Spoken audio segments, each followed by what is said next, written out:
В эфире вечерние новости. В студии Василий Раченко. Здравствуйте. Смотрите в программе.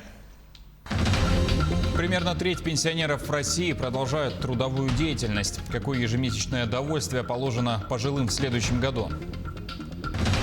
В стране с завтрашнего дня ужесточают меры по ношению средств индивидуальной защиты в общественных местах. Новое пространство «Точка кипения» открылось в Якутии. В мероприятии участие принял глава региона.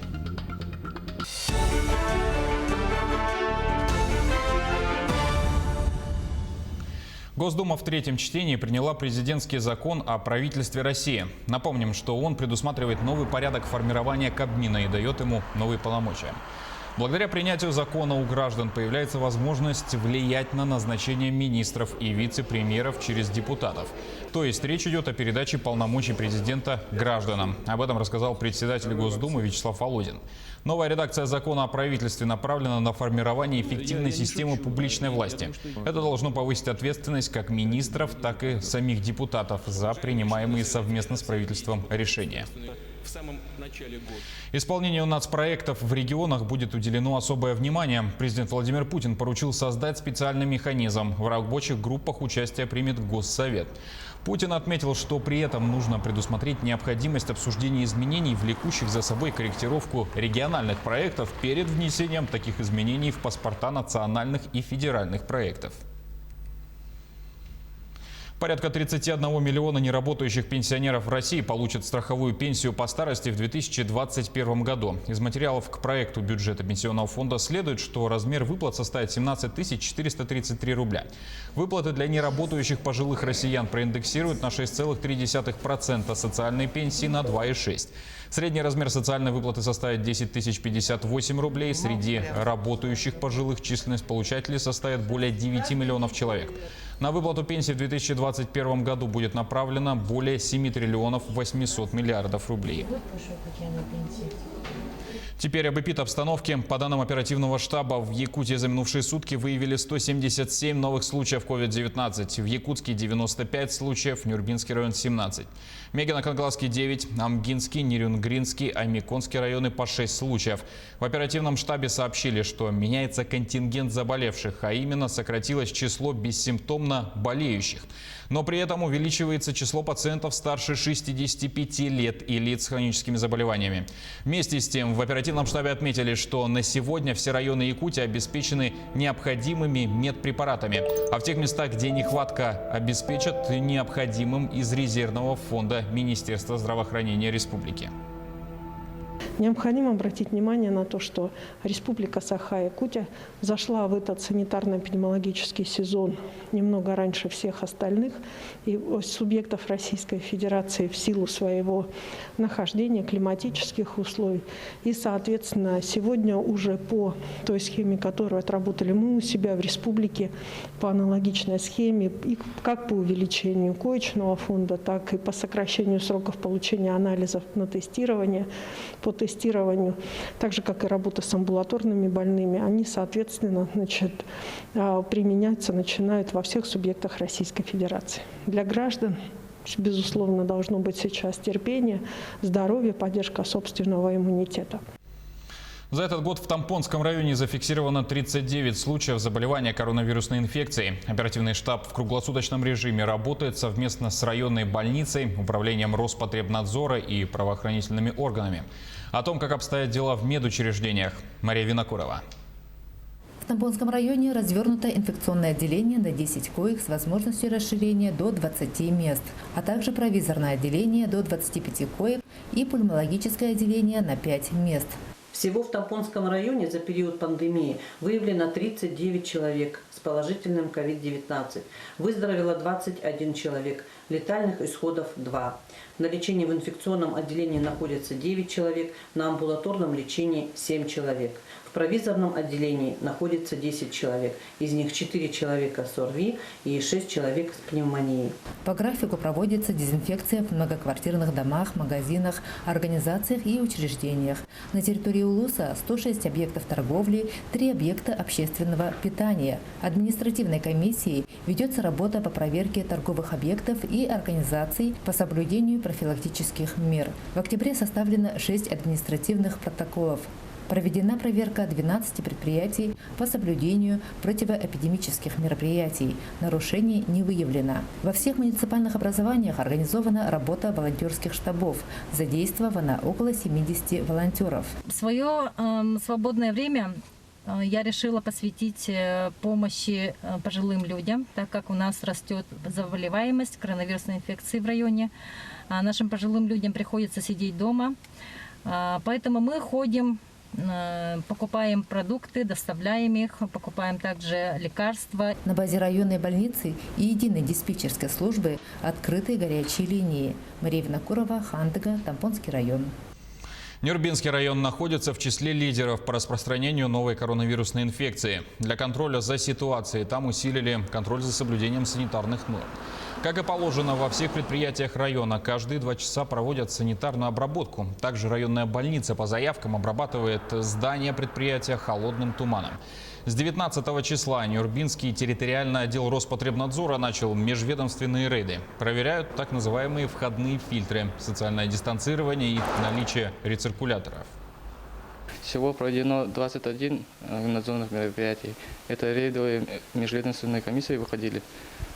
Из них 9 объектов торговли проверено, 4 объекта дошкольно-образовательного учреждения и 8 объектов офисной работы.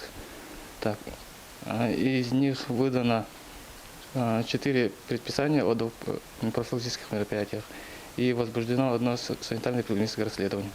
Но расследование ведется, административные меры будут приниматься. По предписаниям нашей организации уже ответили, закупается и замечания устраняются. А Роспотребнадзор предписал россиянам носить маски в местах массового скопления людей. В частности, в транспорте, на парковках и в лифтах. Постановление вступает в силу завтра. Также ведомство запретило зрелищно-развлекательные мероприятия и работу кафе с 23 часов ночи до 6 утра. В транспорте, такси, магазинах, ресторанах и театрах должны усилить режим дезинфекции. Регионам рекомендовано проводить не менее 150 исследований на коронавирус на 100 тысяч населения. Параллельно в субъектах действуют свои ограничения.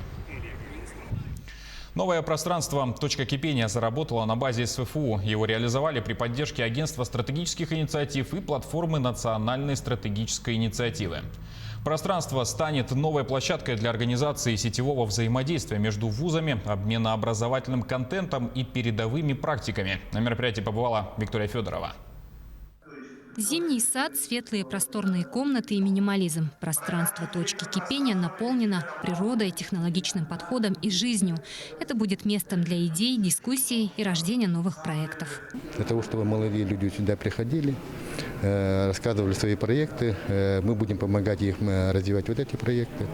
Оно будет ориентировано не только на молодежь, да, но и на более старшее поколение, может быть, и школьники. В «Точке кипения» студенты и преподаватели получают доступ к цифровой платформе университета.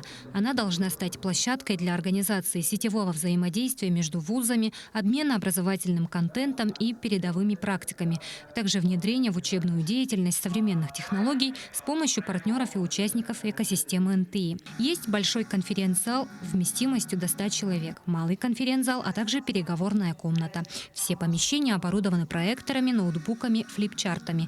С самого начала введения ограничительных мер сеть «Точек кипения» оперативно перестроилась на онлайн-формат проведения мероприятий. То есть наше IT-сообщество, наши резиденты технопарка, университета договорились сегодня с ректором о создании биотехнологического центра. То есть мы понимаем, что пандемия показала, что медицинские разработки в области клеточных технологий, регенеративных технологий, они актуальны во всем мире, и мы должны вот такой центр создать в ближайшее время. Также новое пространство станет площадкой для творческих работ. «Притяжение Арктики» – так называется первая выставка фотографий. Здесь можно увидеть и красоты природы Якутии, и детишек в национальных костюмах, и северных оленей.